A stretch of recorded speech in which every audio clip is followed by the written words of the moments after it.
Agnes Mo akhirnya bersuara pasca diputus pengadilan wajib bayar royalti lagu ke Ari Bias. Penyanyi Agnes Mo menyinggung sengkarut kasus royalti yang kini menjadi bola liar.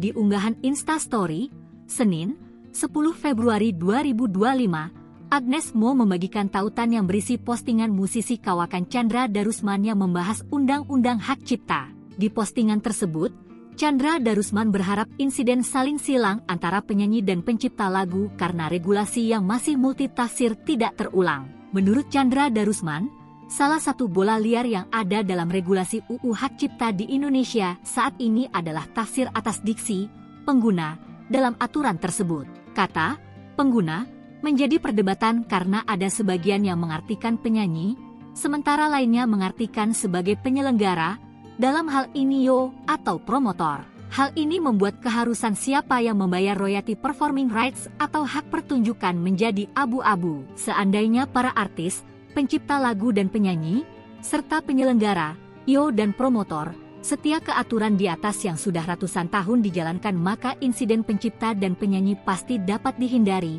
tulis Chandra Darusman. Gugatan Ari Bias terhadap Agnes Mo dimenangkan Pengadilan Niaga Jakarta Pusat pada 30 Januari 2025. Gugatan tersebut memenangkan Ari Bias selaku pencipta lagu Bilang Saja dan memutus Agnes Mo wajib membayar denda sebesar 1,5 miliar rupiah.